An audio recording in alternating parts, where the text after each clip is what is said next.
Namibia is full of amazing people, whether local or visiting. Join us for the conversation, where we discuss these incredible projects, interesting topics, and what makes Namibia so special. Today we have a very special guest in studio for the conversation, a guest from South Africa, Professor Abel Esterhuyse, to talk about a very interesting theme, and we'll get to that now. But Professor Esterhuyse, Abel, welcome here. Thank you for your time, and welcome to the land of milk and honey. Yeah, it is indeed. You need to add the sunshine to that, I think. The weather is always good. And perhaps the people as well. The people in Namibia are special in many ways. And that makes the country a very special place to be in. That is indeed. And I'd love to explore that further. But I think let's begin at the beginning and set the context and explain to us what you do and your background and if you may also your connection with Namibia. Yeah, well, I'm typical South African. I've grown up in South Africa in the middle of the Karoo of all places. Spent some time in the military and then started studying. And the discipline that I find myself in is strategic studies. And strategic studies is a discipline that is exploring the world of conflict, violence, and war. And so I had an interesting career. I spent some time at Cornell University in upstate New York, at West Point, United States Military Academy. And of course, I'm teaching to military students every day. I was honored to be part of the startup program at the University of Namibia for what the University of Namibia is doing for the Namibian military in presenting educational programs for the Namibian military.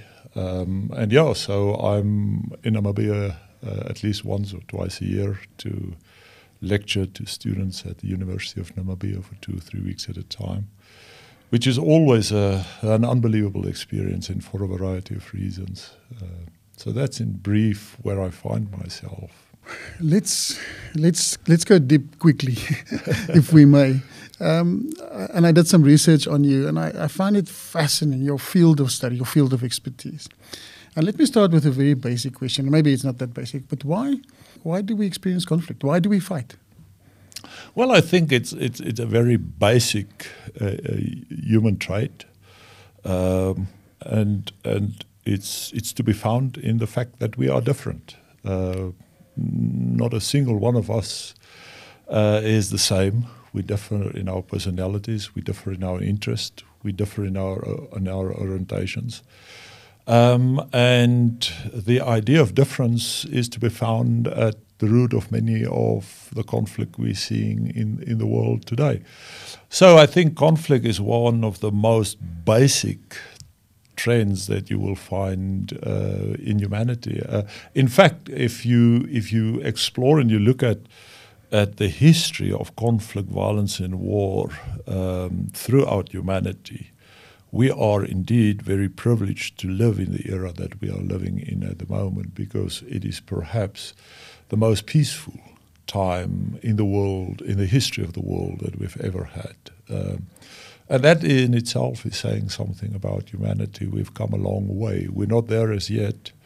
I mean, the last year and what we've seen in Ukraine and what we've seen in Sudan and other places in the last couple of months is a reflection of how we have not succeeded in rooting out conflict and violence in our societies.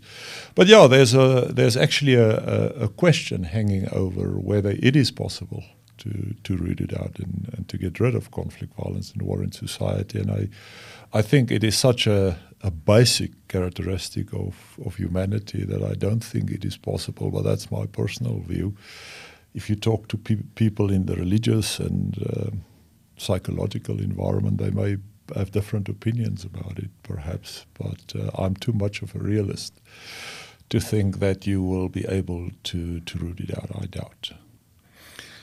We just chatted about it, off camera before we started, about diversity, about differences, because there's also a magic in there. in there. I think first of all, I think we are probably also a lot similar if we give each other the opportunity, to really sit in each other's shoes or walk in each other's shoes, so to speak, because as humanity, I think we're also very similar.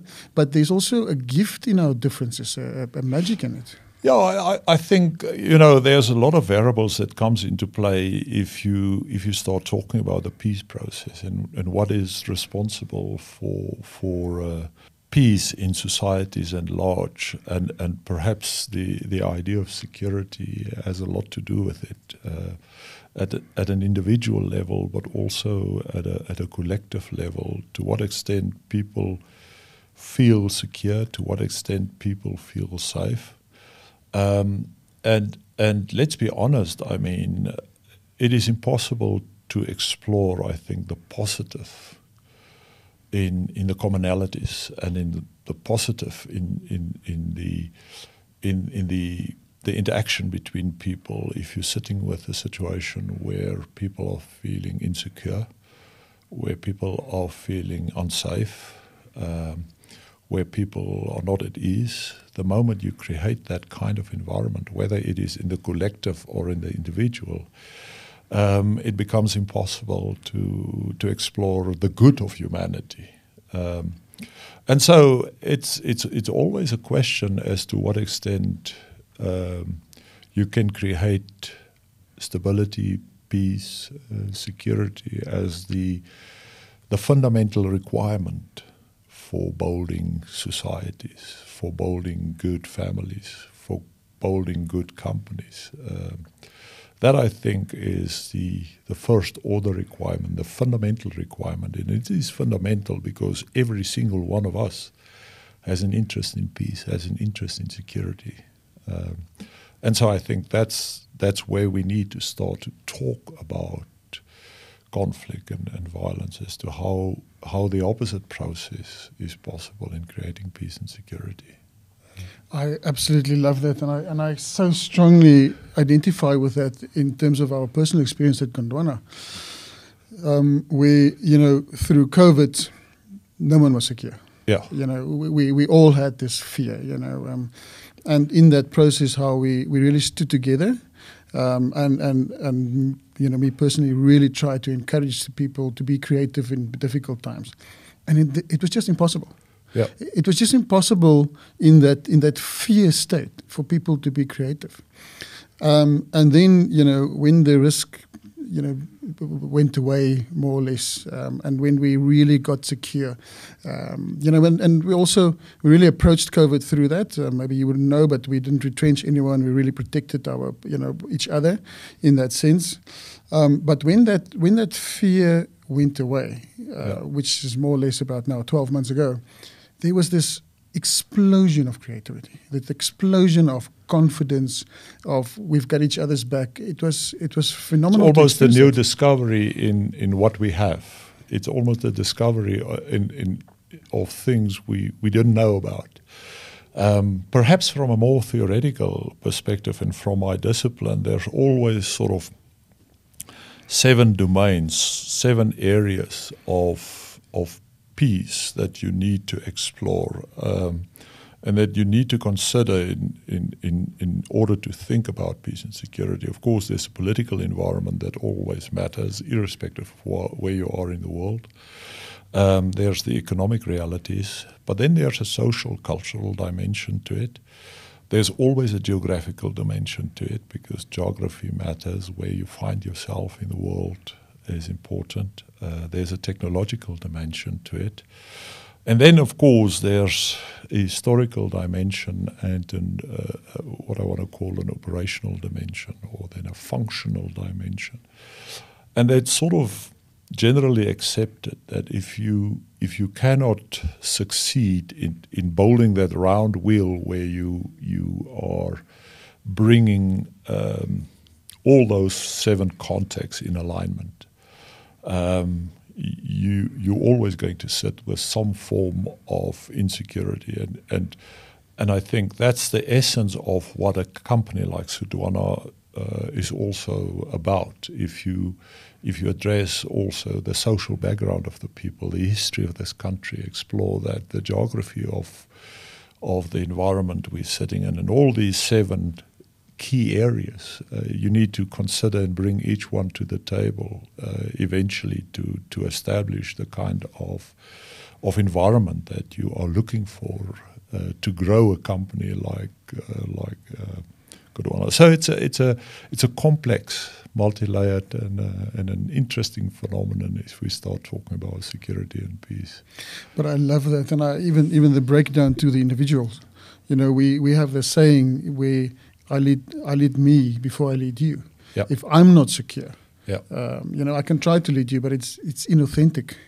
There's a German word that I like to use. They talk about innerer Führung, the inner leadership, and I always like using that idea of inner leadership, because inner leadership speaks to the fact that the individual is taking responsibility. The psychologists will call it the internal locus of control, that the individual takes responsibility rather than having an attitude of I am the person who I am because of other people and the decisions other people are taking on my behalf. So I think that's a very important factor to explore if you are working with people. The question as to what they are doing is the result of inner leadership. I was talking to Professor Eugene Kluter the other day. He used to be the Vice Rector Research at Stellenbosch University, about a secretary that he appointed. And he was telling the story as to how he had 2 excellent candidates, but the one was just a little bit better than the other, and he couldn't sort of pinpoint what it was. And the first day that she was in his office, she brought him tea. And next to the cup of tea was a small piece of cake. And he said, well, you've now elevated it to his cookie principle as to whether you appoint somebody that is adding the cookie to the tea.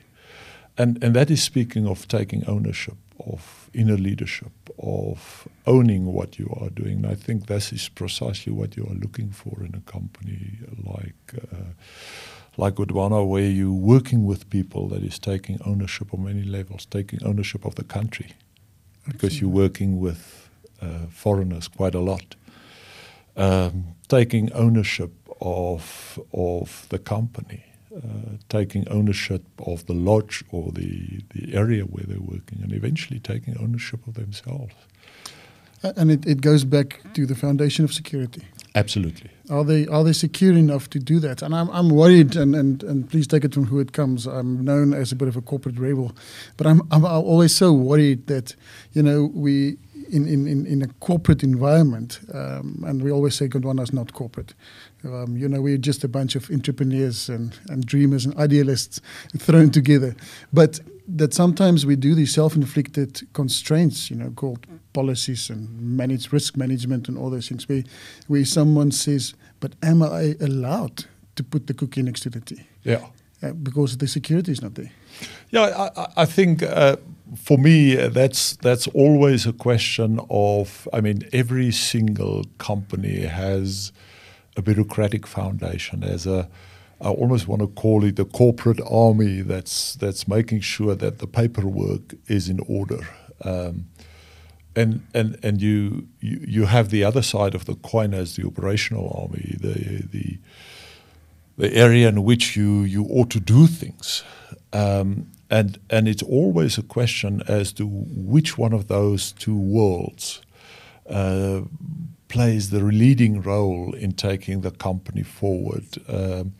And very often, if companies are becoming too big, they're becoming so bureaucratic that they lose some of the operational competitiveness that is driving the company. And so there's also always the question for me as to how do you balance these 2 worlds, the corporate world vis-a-vis the operational world.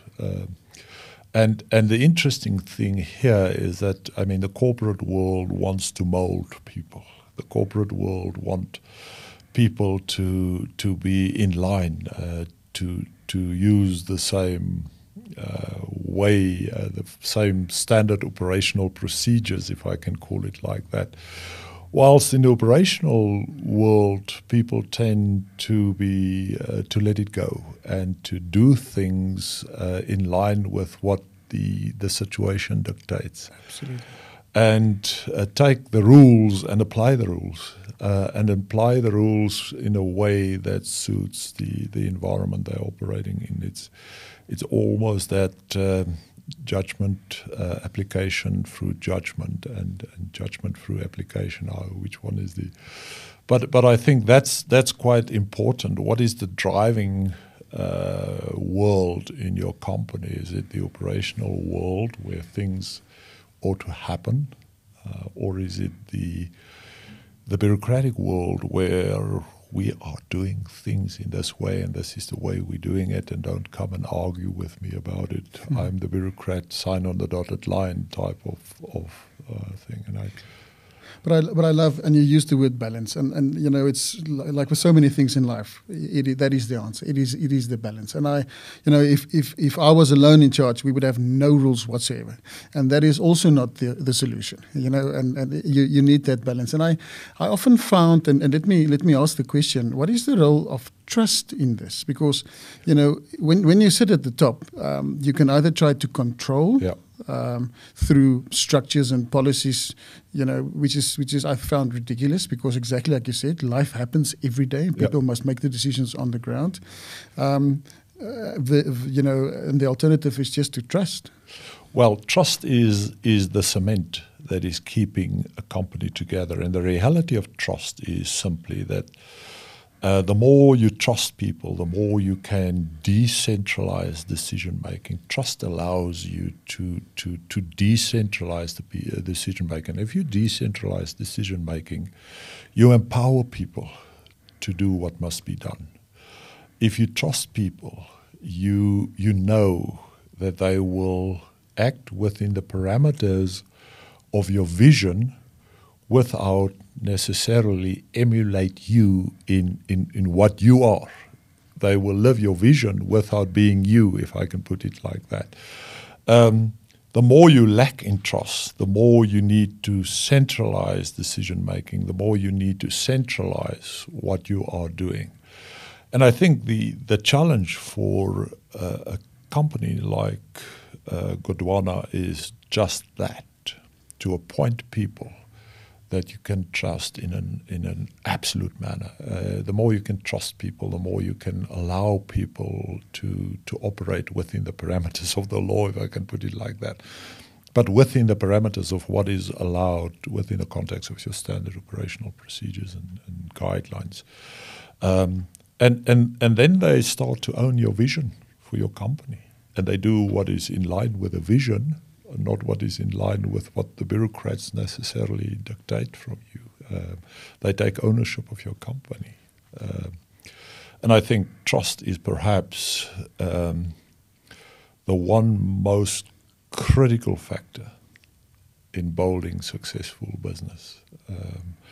It's an old school principle that perhaps we need to take a new look at, because it's saying so much about companies if you can trust your people to the lowest level.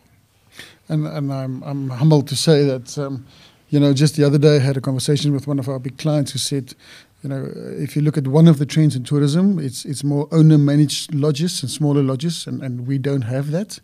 But they said, don't worry, Gondwana is the exception, because your management on the ground runs the place as if it's their own. Well, absolutely, and the foundation of that, I think, is trust. To trust people to do what is right within the micro and the micro environment they're operating in, because the lodges differ from one another. If you think about the lodges in the north and the lodges in the south, there's quite a substantial. It's a substantially different type of environment they operate in, and they need to make it work in those environments. You need to trust people to do what is right within their context. We went now deep into company structure. That's my frame of reference. But I think let's pivot back to your world in terms of you've said that, and it's such a good point. And I think we might be so spoiled, today's generation, that we don't realize in what a peaceful time we actually live. But in that context, has the role of a defense force, of an army, in the past 100 or 200 years, or even the past 50 years, has that evolved? Should it have? What is the role today? No, I think we're talking about security forces in general, and I think if there's one word that I should use in talking about not only the security forces but also the world they're living in, is complexity. And so 50, 100 years ago, for example, military is only prepared for what Professor Huntington described as the management of violence, which is, in essence, is war fighting. And so militaries had to train exclusively for the battlefield environment, for the war fighting environment. With the Cold War, we've already seen an expansion of the role of the security forces in the military in particular, because the militaries then became responsible not for war fighting per se, but for the management of defense. And so they added a peacetime role to militaries, and they sustained relatively large militaries, bureaucratic militaries at the time, very costly. To manage defense. And in the era after the Cold War, another layer of responsibility was added to what militaries do, and that is to manage peace. And so today, what you prepare soldiers for is fundamentally different from what we did and how we did it 100 years ago, because today they not only need to be good soldiers in the warfighting environment, they also need to be able to manage defense, and they also need to be able to manage peace and to be agents of peace. And so many soldiers, very often, if you look at their uniforms, they're wearing medals reflecting their deployment in peacekeeping operations rather than war zones. And so we've really seen an exponential growth in what is expected from our security forces over the last 50, 100 years, which is quite interesting. It had a fundamental impact on their equipment, how they organize themselves, their culture even. So it's a different ballgame today. And interestingly enough, also, 50 years ago, training was enough for soldiers to fight and to do what was required on the battlefield. In the peacekeeping environment, training is not enough. You need to give soldiers thinking skills. You need to give them communication skills, negotiation skills. So the emphasis within militaries have shifted quite substantially away from the training environment, which is still important, but it has shifted to the educational environment. And so to prepare people in the security environment, and this is not only true for military, it's also true for the police and the diplomatic agencies and the intelligence agencies of the state. And you these days have to educate them. They ought to be well educated to prepare them for what they need to do. And in that way, I think they don't differ that much from the company you are running, because the skill set of what is required in your own company is in a way rooted in training. You need to provide your people with training. In other words, they ought to be able to do things in a certain way. But you're also looking for education. You're also looking for the attributes of an educated person, somebody who can speak to other people in an appropriate way, who can think for themselves, who can be flexible in terms of their analysis of a situation. And then, of course, a third factor that comes into play is experience. In your case, you value experience because they are carrying the corporate history of your company. The people that has the experience is bringing the institutional knowledge to the table. And that's the kind of people you don't want to lose if you have persons or people who is in a way a reflection of that triangle of experience, training and education, who embodies that. Then perhaps you have the perfect employer. It's the kind of people you are looking for. And that's the full-rounded individual. And they are sought after. Absolutely. Annually, almost every year, we have this debate going on in Namibia around budget time. Yeah. In terms of, we are a country, like many other countries, with limited resources, with almost unlimited needs. We have unacceptable levels of poverty. And yet we allocate a lot of our resources or a big part of our resources to the Defence Force. And I think as a republic, it's a very healthy debate. Yeah. What is your view, for a layman like me, in terms of the Defence Force and its role, in this allocation of resources? Well, I think perhaps the starting point in talking about this is understanding the fundamental need for peace and security in your society. And if we talk about, and it's fundamental to the extent that every single individual in Namibia has an interest in peace and security, in keeping this country safe and secure for its citizens. So it's not a debate as to whether we need to secure Namibia. It's a question of how do we do it. Absolutely. And so this raises, I think, the first question as to how do we divide the security budget. Do we give it to police? Do we give it to the intelligence agencies? Do we give it to the military? And if you then consider that very often in Africa the primary security challenge is not external threats, it's very often internal vulnerabilities.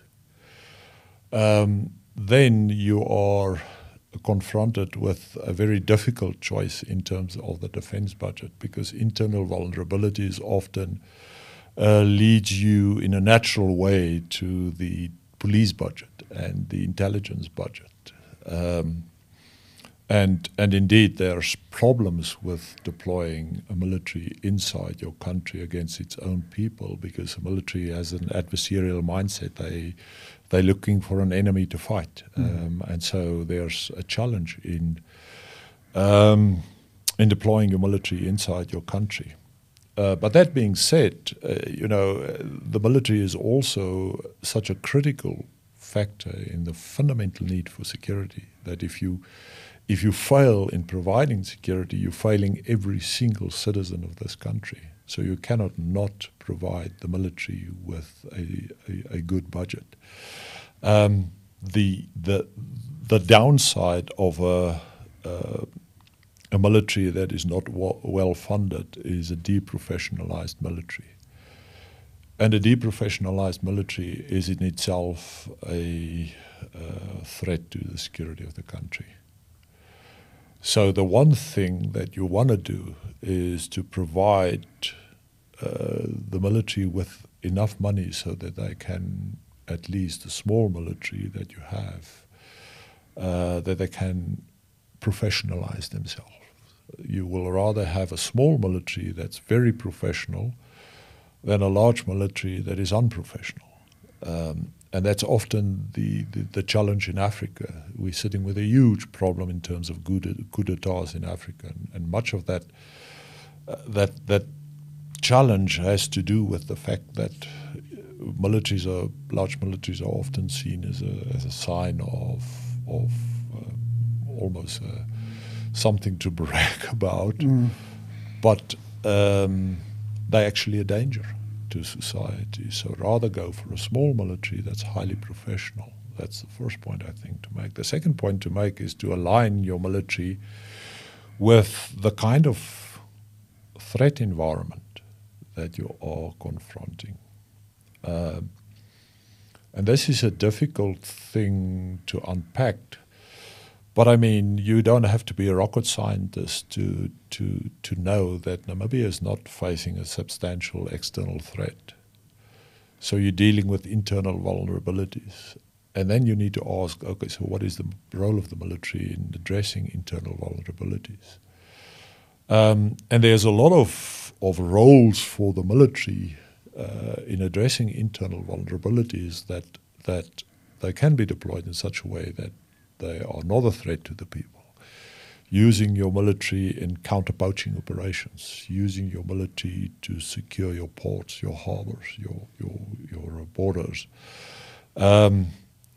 Those are typical roles that the military can fulfill in addressing the critical vulnerabilities in your society in a professional way.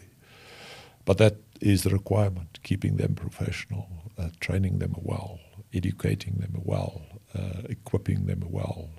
And that's the challenge. Defense budgets always divided into three. I think it's very much like corporate budgets. Normally the personnel budget, your operational budget, and your capital budget. And in Africa, the capital budget is often neglected in favor of a bigger personnel budget. Rather employ more people than having good quality equipment. Or they're cutting the operational budget, which means that you are sitting with the military, but you don't have the money to employ them. So you need to be able to find a balance between the corporate, or rather the personnel, the capital, and the operational budget in your military. And you see that very easily, or very easy, and you see it very quick if the military is skewed in terms of its budget. In Africa, that's a huge problem because often they're using the military as a sort of employment agency to give people work, but in the process they are not well trained, they are not professional, and they are not well equipped, which creates a dangerous dynamic in Africa. What do you see going forward, the role of collective forces? You know, if we look in Africa, like the African Union, maybe NATO in Europe, or even the United Nations, in terms of almost a collective peacekeeping force? Yeah, there's always a sort of a paradigm difference. Let me rephrase it and say that I think there's two paradigms in the world at the moment. The one paradigm is the realist paradigm that still sees the state as the primary actor in international affairs, and see the world as inherently competitive. There's a go-alone type of thinking locked up in that kind of thinking. And where the military has a prominent role to play in securing the strategic entity, the state. The other side of the coin is perhaps a more liberal thinking about cooperative approaches, where often the role of the military is downplayed in favor of more political and economic approaches. And where there's a sort of a search for peace and security through other means. The problem very often with cooperative approaches, especially in Africa, is funding. And if you look at the African Union and the structure of the African Union, you will find that most of the funding is coming from abroad. And so it's not funded by Africans themselves. And so they're dependent on international funding. And we all know that international funding is always coming with a sort of a tag. And that Africans are not forthcoming in terms of contributing to cooperative structures. In fact, if you look at SADC at the moment as an example, you will find that it is totally underfunded. States neglect their funding to SADC, and that's sad in a way, because there's power in coming together and in having a much more cooperative approach. But that also requires preparation. You cannot bring these forces together at a short notice and think they will operate in a way that is interoperable at a moment's notice. It's not going to happen. So you need to have a structure in place to exercise them regularly, to bring them together, to train them, to exchange programs, etc. And you see that in mature states and mature environments. I mean, NATO is perhaps the biggest example in that regard. Also the Quad countries in the Far East, United States, Japan, India and Australia, you have the same kind of arrangement. And it's in essence a sign of maturity in democracies if you have that kind of arrangement. But we haven't seen that in Africa as yet, and it's sad in the moment, at the moment, and we're paying the price for it.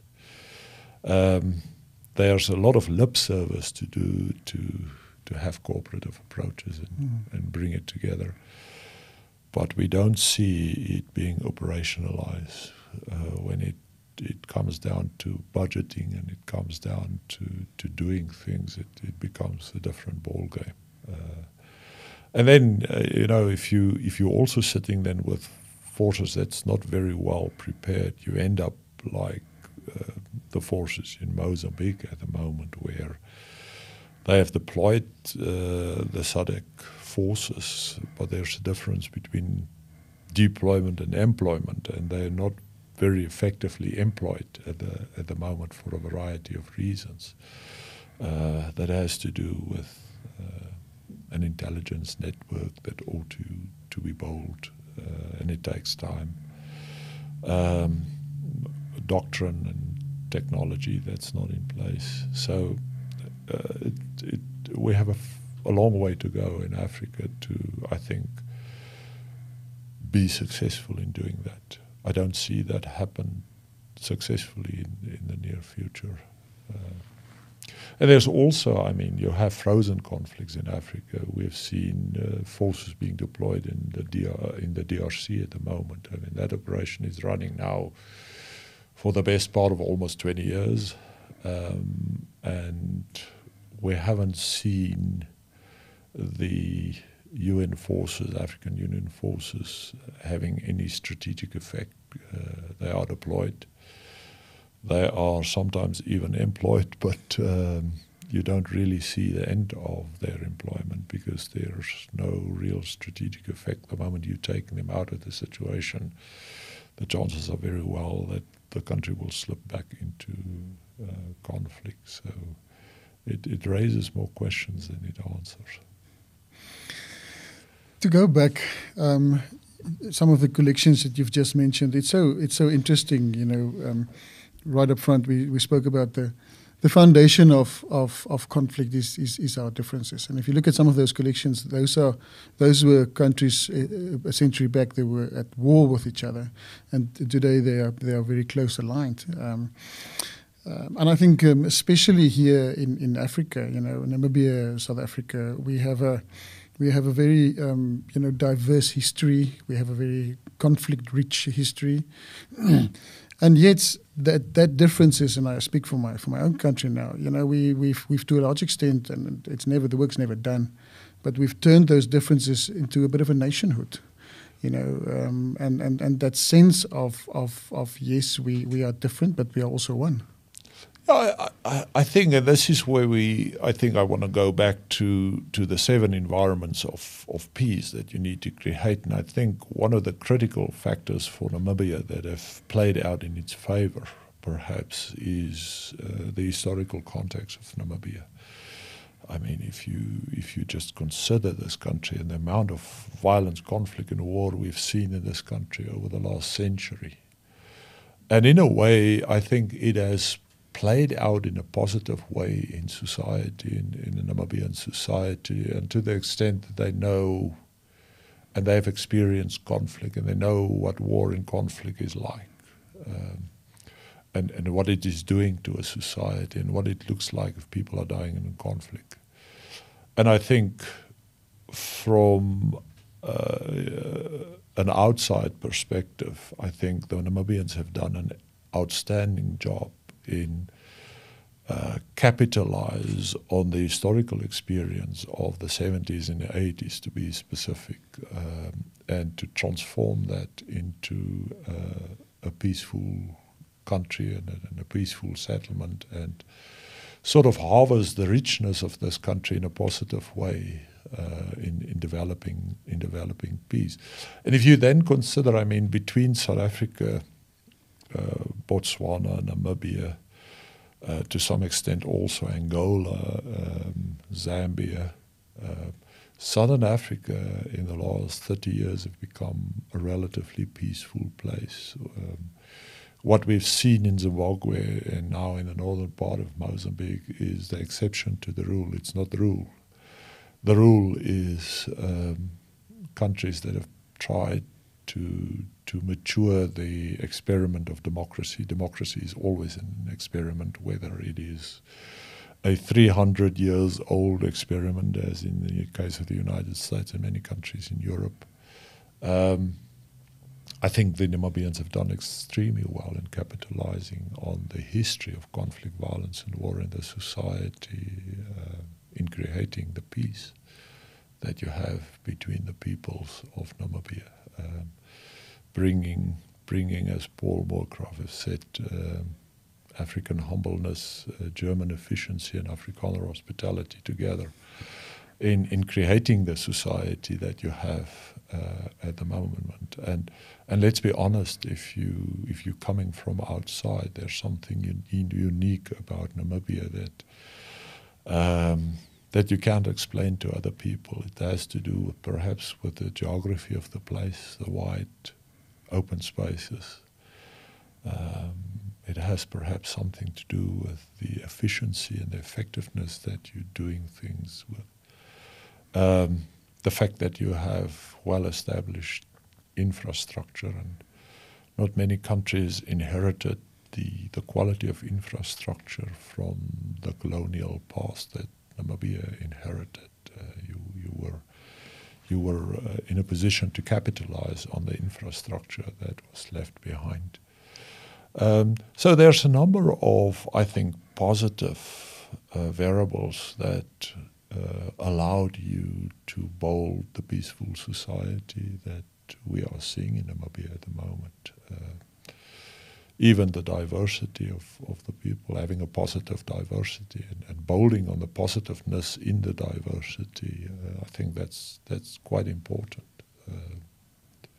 There's an ownership amongst Namibians of their country. You find it in Namibians of all colors, Namibians of all historical backgrounds, and that makes it unique. I also found the Namibian people to be an extremely proud people, which is quite interesting to me. They're proud to be Namibians. They're proud of who they are and what their country represents, and I love that. And it was a fascinating journey, and I've asked myself also in my personal capacity, having been in high school, at Independence, we have this new country, the new flag. Credit must go to the leadership who who provided that peace, that inclusivity for everyone, and how from essentially nothing, this nation was built and grown. And I mean, you're spot on, being one of the insiders, that is exactly who we are. We're extremely proud. We are extremely passionate and patriotic about our country. I think we are definitely, let me speak for Gondwana, one of our core values is diversity makes us strong. And it's not about tolerance. It's about respect. It's in fact, it's about loving those differences. Yeah. And we honestly see those strengths. I've mentioned my anti-corporateness, and I know I'm not balanced in that sense. But we have structures around individuals like myself, but around all of us, that brings that magic out. You referred to something. Is it the geography? Is it? There's a magic, and that we are so humbled about. Yeah, I think the question here is that what is it in the Namibian trademark that allows you to sell this country? And it perhaps we need to ask the question as to what is the Namibian trademark about? If you need to unpack the Namibian trademark, what are the critical elements of the Namibian trademark? You have diversity in geography. You have diversity in weather. You have diversity in landscape. There's diversity in people, but there's also unity in all of this. It's the picture that comes up in my mind is one of an orchestra that is consisting of different elements, different instruments. But in a way, the conductor can bring it all into play in a beautiful way that gives you beautiful music. And if you have to unpack the instruments in the Namibian trademark that's giving it this beautiful music, we'll go through an interesting exercise, I think, in unpacking those realities. But for me, the beauty in all of this is, I think, it's a positive trademark. Many countries are struggling with negative trademarks, and it's easier to build on positives in a trademark and a positive trademark than to turn a negative trademark around and try to sort of put up a new trademark for you and change the company's culture and the company's deep-rooted, almost the pictures that you have in your mind of the company. And in that way, Namibia is really in an advantageous position that you have the pictures that people have, and I'm talking people around the world. The pictures that they have of Namibia is positive pictures. It's always a question of what pictures are you storing in your mind if you've visited Namibia, and it's positive pictures, it's beautiful pictures, and in that way I think that the Namibian trademark is something that hasn't been explored to its full extent in the world at large. You have a lot of marketing to do in selling this trademark to the rest of the world. And in a way, one don't want to sell it to the rest of the world because what you have here is so special. It's so special that you want to keep it in a way for yourself, but you have to sell it to the rest of the world because you want to grow the economy. Absolutely. And I think we are at such a pivotal time, and I always want to thank you for those kind words because and I share those. But we are at such a pivotal time, Abel, in the history of Namibia. Can't help to think, with and we have a few tailwinds now. Be it oil and gas, be it our green hydrogen, and quite a few other things that's happening, and that's attracting the world's eyes to us. And yes, from a sinister perspective, you can say, if we get it wrong, this will be our kiss of death. But wow, if we can get it right, in terms of this inclusivity, in terms of the orchestra, and we have to be honest, we have a lot of Namibians who are stuck in poverty, Yep. and surely those resources must go to those first. So we have this opportunity to be trailblazers, not to follow some blueprint, because I don't think it exists for something, for a country like in our context and our size of population. But to really turn this country into paradise, sustainably so for everyone, to guard against selfishness, to guard against greed, and to honestly live that almost that African ethos of the collective is more important than the individual. Yeah, I think there's two factors that one has to sort of consider here. The one is the importance of leadership. How Namibia is going to unfold in future, I think, will require ethical leadership. It will require leadership that is guiding the country to what is good. It will require a leadership ethos that is firmly rooted in the good, not the bad. That is not going down the pathway, let's be honest about this, not down the pathway of corruption, because corruption in Africa is a disease that once it has crept into society, you will never get rid of it. And so ethical leadership, steering away from the trap of corruption, I think, is the absolute first requirement for taking the country forward. And I'm talking about ethical leadership at every level of society, from the political leadership to the economic leadership, every level. So I think that's the first point for me to raise. The second point, and this is, I think, a very important point, is to understand the dichotomy of the economy.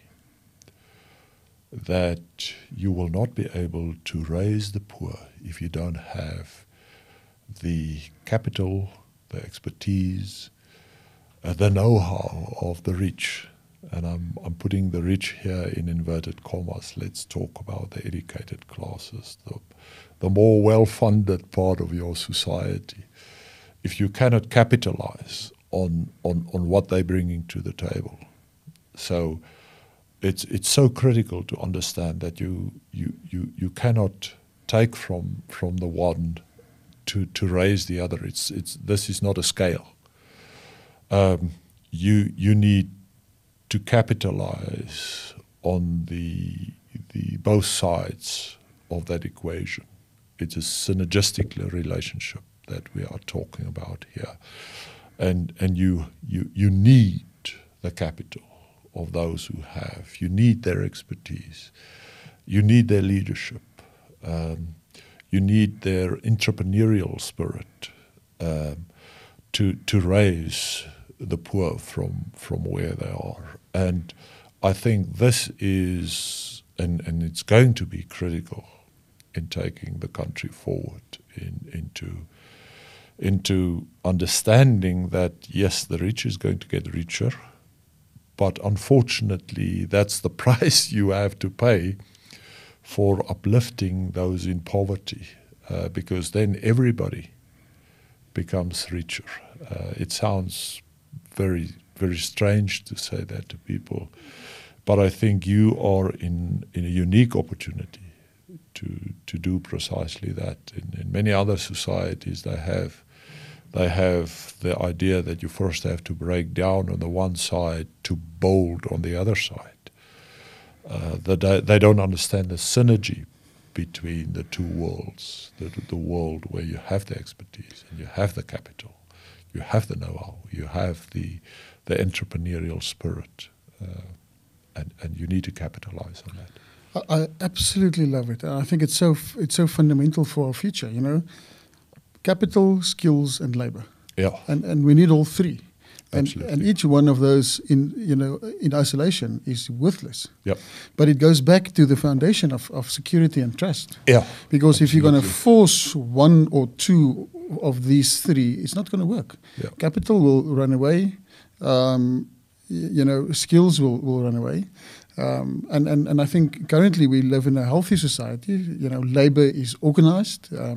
There's good yield for capital. There's a good lifestyle and security for skills as well. And we need all three. But it goes back to the security and the trust. We need to trust all three because we need all three. And yes, the rich will become richer, but we have progressive tax laws, which tax the richer and give it to the poor. At least in theory, and that is what we're trying to do in terms of our government structures. But I think it's so foundational what you said now. I mean that those three, and if we can get that corrected from a sense of purpose, but security and trust. Yeah, if I had to add perhaps a third variable to the idea of leadership and finding a balance between the expertise of those who have and those who don't have, it's perhaps education. And education at all levels, building schools, but also building universities. Education is, and I'm in an education environment, so I have perhaps a passion for precisely that. But I've seen over time what education can do to the security of people. In lifting people out of insecurity and lifting people out of poverty. It's a powerful tool in society to give people the attributes of education that goes well beyond knowledge. It speaks to self-confidence, to the ability to talk, to articulate, to sell yourself. Education is perhaps the most unbelievable tool in uplifting the poor and taking society forward.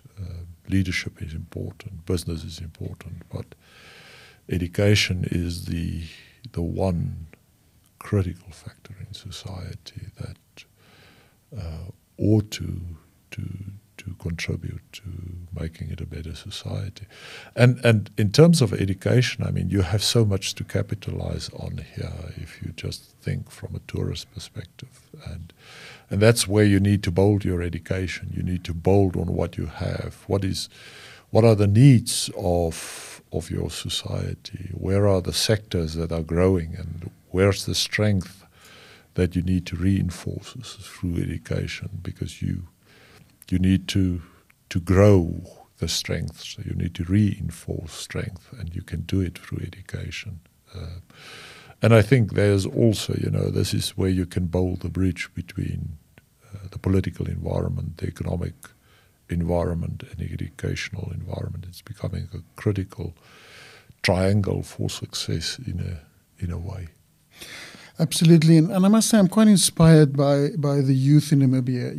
I'm generalizing now because, we're fairly well educated. We can do much better, and we should as a society do much better. There are too many who are left behind, especially in terms of opportunities. But, who instead of having this, falling into a trap of a victim mentality. Yeah.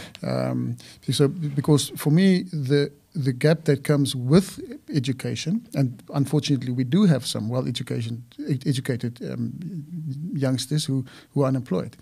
But to couple that with entrepreneurship and everything that goes around entrepreneurship, capital, again, the security, the skills and all of that. Because I find the youth to be able and willing, and also in this sense of nationhood, to really say, guys, we have to get the opportunities, but we're willing to work hard to build this future of the country.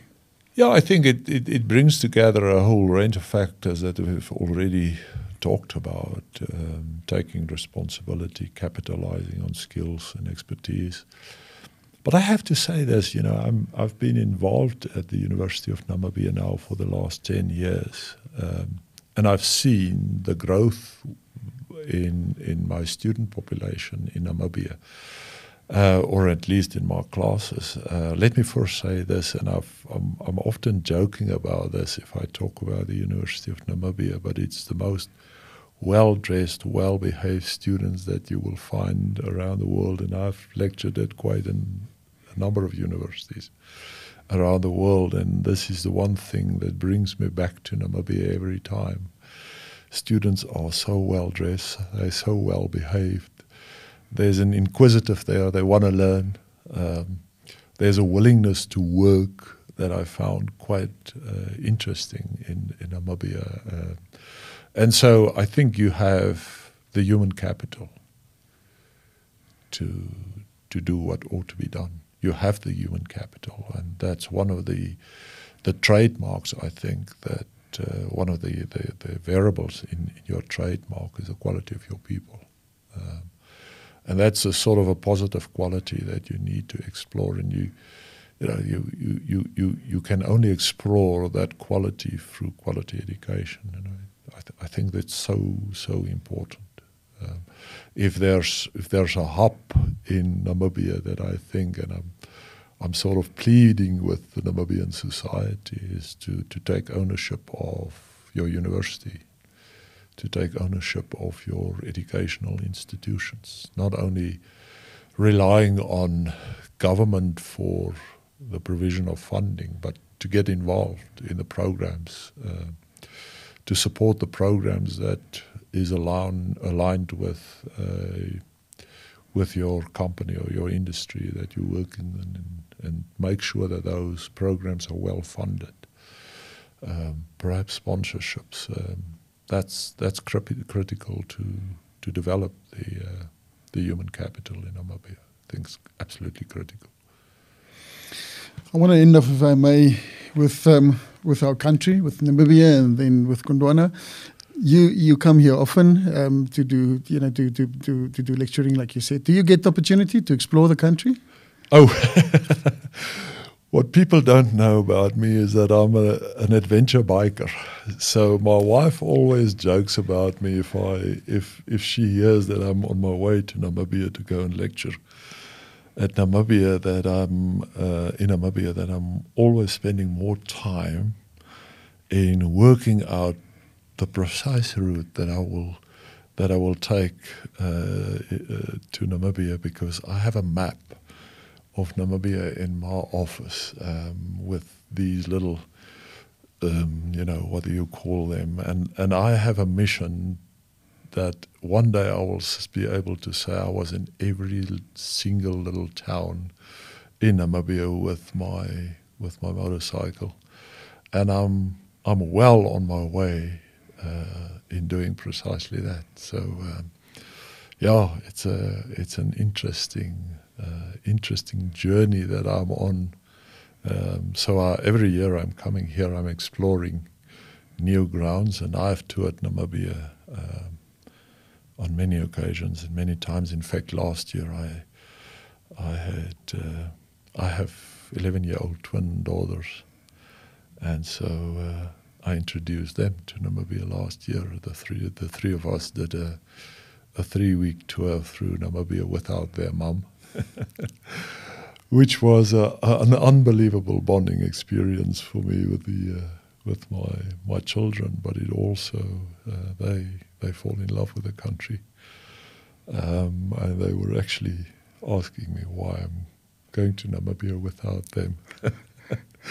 So I love Namibia, and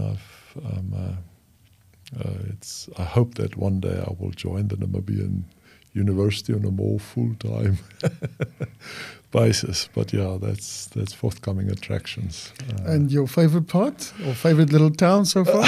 It's interesting. I love the south simply because I love the open spaces, and it's difficult to say. There are so many different places that I love to. In terms of towns, it's difficult to say towns. You have places in towns that's becoming, from the Khoi's Hotel to the hotel in Malta to, there are so many good places to go to in Namibia, and it's more about the people and the places than the towns itself in many ways, and the people you get to meet if you travel through Namibia. I think there's a special group of people that's attracted to the openness of Namibia and the wildness in a way of Namibia, the fact that Namibia is in many ways a country that has a bit of an old school wildness about it. There's the idea that Namibia is the country that God made in anger. And in many ways you see that anger in the nature sometimes, just stopping next to the road in between towns and in between the nothing, and just sitting there and listening to nothing. You hear nothing, but you see this wild, beautiful landscapes around you. Yeah, I love the place. And then lastly, you've over the weekend you've experienced Gondwana's latest family member being Okapuka just outside of town. It was an unbelievable experience, and part of this, once again, was the people, the professionalism, wonderful game drive, once again the knowledge, the expertise. It was in a way precisely what Namibia is all about. The nature and the people, the professionalism, the effectiveness. I just love it. Unbelievable place. I'll go back there. You are always welcome. Abel, thank you so much for your time. This was so insightful. Thank you so much for coming in and spending this time for us. Thank you for your kind words, whether it be in Gondwana or our beautiful country. Please bring back your daughters. With or without their mum, you can decide. You're always welcome, and once again, thank you so much. Thank you. Thank you. Very interesting talk, discussion. Ek weet hierdie kameras loop nog, so dit gaan nou net oor gesprek. Ons gaan net ek wil net bang ons mis nou James. Want net vir my is dit is vir my so fundamenteel, en ek is obviously biased, jy weet, in terme van tourism. Weet, ek sê altyd global warming, en weet, ons moet werk aan die fueling van travel. Ons moet nie travel stop nie. Maar is dit nie die magic van konflikvermyding nie? Is om seker te maak dat mense ken mekaar. Is dit nie die fundamentele design gewees van apartheid? Ek bedoel, die naam sê dit. Kom ons hou mense apart. Absoluut. Sodat hulle nie kan agterkom hoe eenders hulle is. Absoluut. Ek wil 'n storieetjie vertel. Ek ry op my fiets van Khoi's af reg oos, loop haar pad na wegdraai toe, na draai links op, dan ry jy daar na Gogas toe, in die Wap vallei af. En daai pad van Khoi's af, ek dink jy ry oor 64 duine en 46 kilometer, of 46 duine en 64, dat is so iets van die aard, maar jy ry letterlik, is een van die mooiste paaie in Namibia om te ry, en met 'n motorfiets nog lekker. Dis Manny, ek weet presies die pad, is een van Manny se gunsteling paaie ook. En ek kom met my motorfiets, nou daai duine is, jy mag het nie vir my vrou vertel, maar daai duine is lekker om te ry met 'n fiets, want jy stik om as jy opgaan, en as jy half aan die kant afkom, dan hardloop jy so half op die agterwiel af, maar nie te min so, dit is lekker om te ry, maar ek slaan die Duinstraat onder, en toe ek die straat slaan, toe vang ek so my hoek van my oog in. Hier staan een van die overland trucks next to the road, en daar sit 2 mense. Dis nou onmiddellik kos vir my siel, en so ek hardloop oor die duin, gaan draai om, kom terug, en daar is die rooi kruis, Switserse kruis, op die overland truck, en hier sit 'n ouerige man en vrou in hulle stoele, hier onder hierdie majestueuse kameeldoringboom. Ek stop al by hulle, begin met hulle praat in Engels. Dis die default option vir Suid-Afrikaners is Engels. In Namibia is die default option Afrikaans. En ek begin praat met hulle in Engels, maar ek sien nee wat, hier gaan nie baie ligte aan nie. Duits is die taal. En so wyf en groet ek en ek is nou maar weer op pad. En net voor ek wil ry, toe vra die ou vir my in perfekte Afrikaans, maar praat jy nie Afrikaans nie? En onmiddellik is ek toe nou geïnteresseerd in ek en hy raak in die gesels en hy vertel vir my die storie van hoe hy in Switserland sy vakleerlingskap klaarmaak in 1970. Hy en sy pel na die wêreldkaart kyk, waar gaan ons vinnig geld maak? En op daai stadium is die rand baie sterk en hulle vlieg Kaapstad toe en hulle kry werk by nasionale pers om hulle masjiene te diens. En hulle land in Kaapstad, hulle kan nie Engels praat nie, hulle kan net Duits praat, hulle kan nie Engels praat, hulle kan nie Afrikaans praat nie, maar nasionale pers is Afrikaanse company en nou leer hulle Afrikaans met die spoed van witlig en dis elk geval as jy Duits magtig is Afrikaans dink ek nie so moeilik nie, so hulle leer Afrikaans.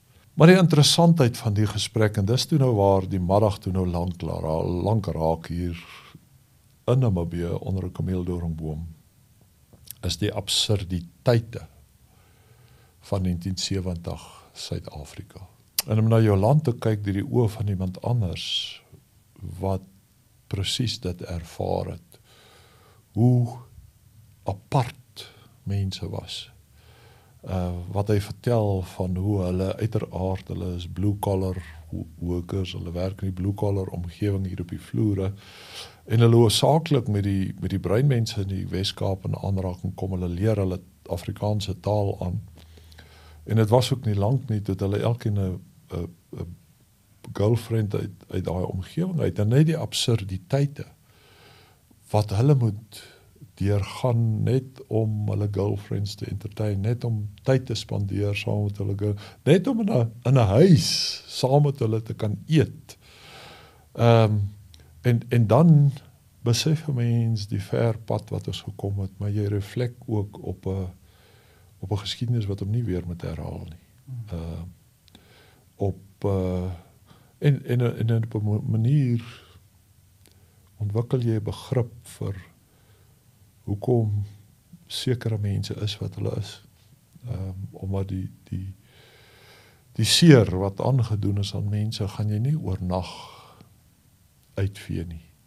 Jy gaan dit nie oornag tot niet maak nie. Daar's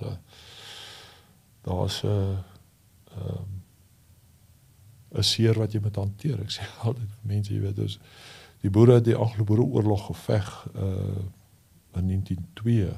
En as jy nou in die Vrystaat en die Transvaal gaan rondstap en jy krap, dan vat dit nie baie vir mense om jou daaraan te herinner oor wat gebeur het in meer as 100 jaar gelede nie. En dan is daar by baie van die verwagting dat wat gebeur het 20, 30 jaar gelede, 40 jaar gelede, moet ons in 'n oogwink tipe van uitvee. Dit gaan nie gebeur nie. Dit vat gemiddeld 3 generasies om so 'n rooi kol in jou geskiedenis tipe van te deurleef en uit te leef uit daai probleem uit. So dit gaan 3 generasies vir ons vat om uit te leef uit die problematiek wat ons self geskep het, vir ons self geskep het van 48 af en eintlik vanuit die Britte die eerste apartheidswetgewing op die wetboek geplaas het in 1865. So dat apartheid, strukturele diskriminasie kom nie van 48 af nie. Strukturele diskriminasie kom oor 'n baie ver geskiedenis in Suid-Afrika en ons wil op 'n manier dit nie erken nie. Dit is nog steeds moeilik vir ons om onsself in die skoene te sit van die mense wat daai pad gestap het. En ek dink dit is die eerste stap is daai erkenning en dan weet vir iemand soos in my posisie is dan wat doen ek vandag daan en wat doen ek môre daan? Jy weet, dis hierdie geleenthede wat ons in Namibia het om ons kan nie die verlede verander nie. Ja, ek het 'n baie belangrike beginsel wat op Professor Colin Gray hy praat van enculturement. How do you go about enculturing somebody. En vir my, die vraag is altyd, kinders word gebore in 'n huishouding, and there's a process of enculturement, wat ouers met daai kinders stap. Hulle kry 'n wit papier, en eventually moet hulle daai wit papier volskryf oor 'n periode van 18 jaar. En as jy dan reflekteer op hoe lyk die enculturement wat gedoen word in sommige omgewings, dan wil jy vir jouself sê, hoe is dit moontlik? Kom ek gee die positief daarvan, want ek is in 'n baie bevoorregte posisie met my tweeling nou, dat ek uit my pad uit moet gaan, om letterlik van my bruin kollegas en my swart kollegas huis toe te nooi. Ek weet, dit klink nou baie, wat moet 'n mens sê, dogmaties op 'n manier. Maar dit is dogmaties, want ek moet my bruin en swart kollegas na my huis toe nooi, dat my kinders geskool kan raak in die verstaan van ek verkeer sosiaal met mense wat anders is as ek. Ek spot altyd met kollega Hussein Solomon, ek nooi hom om met my studente te kom praat. Hy is by die Universiteit van die Vrystaat, waarskynlik een van die mees briljantste mense wat ek my lewe ontmoet het. En ek nooi Hussein ten minste 1 keer in 'n jaar, en ek sê vir Hussein, trek aan daai Hussein pakkie van jou. En kom kuier by my aan huis, want my kinders moet weet dat ons is verdraagsaam teenoor die uitgroep. En hoe jy ook al daai uitgroep definieer, of jy daai uitgroep definieer in terme van ras, swart en bruin, of jy daai uitgroep definieer in terme van religie, jy moet die uitgroep, jy met jou kinders enculture, dat hulle met sagtheid omgaan, en ek sê dit spesifiek, dat hulle met sagtheid kan omgaan met die uitgroep. Die uitgroep word gekonfronteer met 'n ander dinamika as waarmee jy groot word. En dis 'n proses van enculturement wat min verstaan word in ons samelewing. Het simpel goed, eenvoudig goed. Ek sê baie vir hoe jy praat van die uitgroep. Jy sit in ry en jy draai 'n taxi voor jou in en jy wil hom eintlik vloek. Maar daar sit 2 kinders by jou in die kar. En hoe praat jy oor 'n deel of 'n taxi vervoer, waarskynlik 80% van ons mense elke dag wat van vervoer afhanklik is. Dis fundamenteel tot ons ekonomie. Dit is fundamenteel. Dis dood eenvoudig, hoe praat jy oor die taxis? Want dis deel van die enculturement. Dit gaan jou kinders opstel op 'n positiewe of 'n negatiewe manier rondom hulle, en ek gebruik dit maar sommer as 'n voorbeeld, net om die punt te maak van baie bewustelik wees oor die enculturement van jou kinders, van die mense rondom jou, van die studente waarmee jy werk. Ons verstaan dit nie altyd nie, en ek kan baie praat oor kultuur, because culture is as culture does. Wat mense doen is hulle kultuur. Kultuur is wat kultuur doen. As jy wil weet wat is mense se kultuur, hou hulle dop. Dis hoekom ons so diep ingelig is rondom die Namibiese kultuur, want ons hou hulle dop, ons sien wat mense doen. En daarom kan ons kan die Namibiese kultuur indrink, want jy sien verdraagsaamheid, jy sien mense wat akkommoderend is teenoor mekaar, mense wat 'n gemoedlikheid, is die Duitse woord, daar's 'n gemoedlikheid van mense. Miskien is dit te positief, daar's miskien die ander kant van die muntstuk ook. Daar is altyd, en ek dink ook die werk wat gedoen is dalk, ek weet of die werk wat voorlees meer as die werk wat gedoen is, as gevolg van hierdie wat ons nou gepraat het, dat die historiese konteks is daar, en die verantwoordelikheid is daar, en iemand soos, en ek praat vir myself, van die verantwoordelikheid baie ernstig en baie persoonlik, Ek voel dis wel die doel van my lewe. Maar ja, daar's baie goeie werk gedoen en ek sien baie uit na die toekoms. Ek is net so positief. Dalk is ek ook te positief. Ek gebruik altyd die Griekse woorde van logos, ethos en pathos.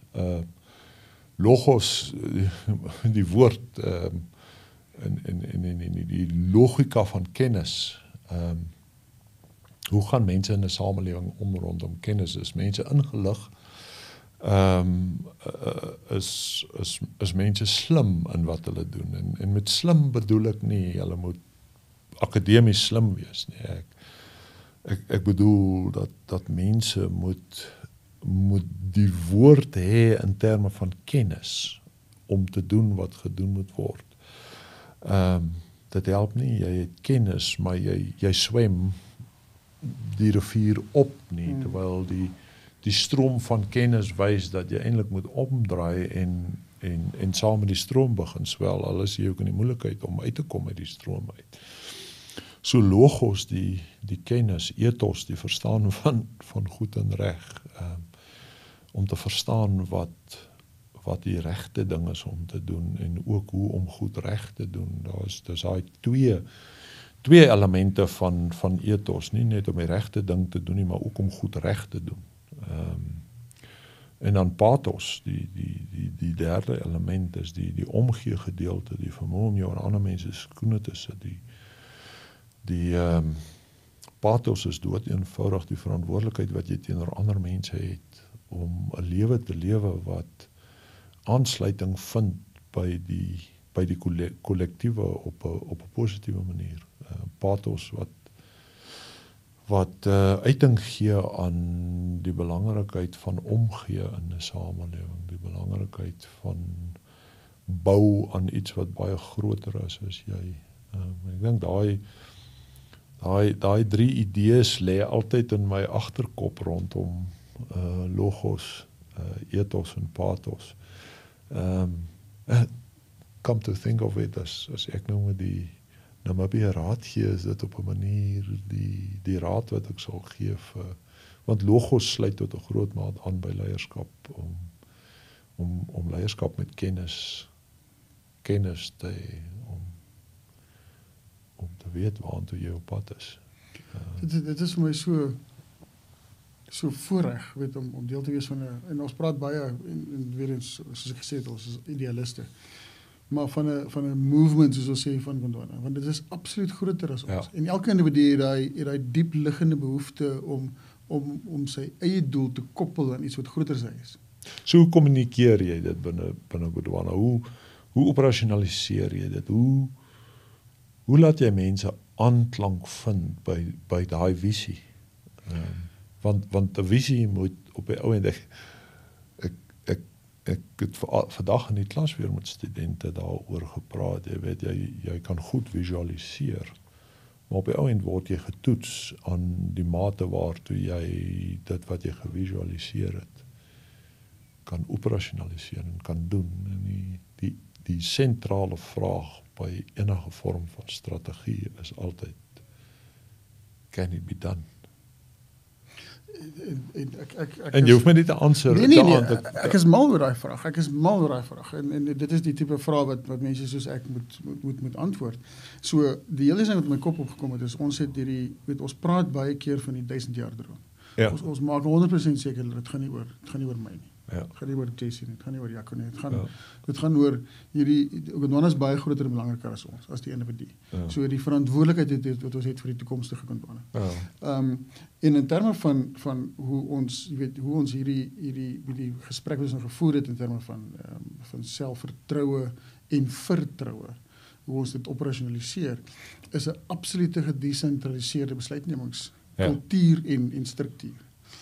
Weet waar die mense op die grond met vertroue as voorvereiste. Met 'n absolute vertroue en weer eens want die vertroue, want die fondasie is selfversekering. Ja.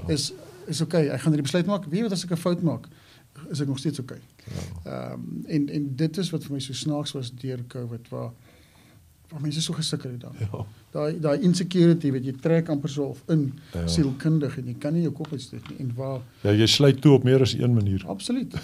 En nou waar daai jy weet en hoe mense daai desentralisering daai op die grond hulle embrace dit. Dis hulle plekke. En ek sê altyd dis 'n double-edged sword. Want met daai passie kom konflik. Ja. Dis nie 'n job nie. Dis 'n passie, dis my plek en ek sê altyd, ek spot altyd ons mekaar beteken met stoele gooi. Want ons gee diep om. So be careful what you wish for. Ja. Maar dis lekker fights om te fight. Ja. Ja, dis 'n interessante uitdaging. Ek dink Namibia is op die rand van iets. Dis of groots in groei of groots in mislukking. In 'n mens ek het die aard van my persoonlikheid wil groei, wil glo dis groots in groei. Ek glo ook so, maar ek glo dit met 'n verantwoordelikheid. Ja, absoluut. Dit gaan nie gedoen Absoluut. word. Ek kan nie sê ons regering moet dit doen of hierdie moet dit doen of ek moet dit doen. En weer eens ons moet dit doen. Ja. En ons moet ons rol speel en ons moet krediet gee waar dit toe kom en ons moet ons nek uitsteek. Ja. Waar ons moet. So jy weet dit is absoluut 'n kollektiewe verantwoordelikheid om hierdie toekoms te bou. Ons moet dit maak gebeur. Dit gaan nie net gebeur. Absoluut. Abel, baie dankie.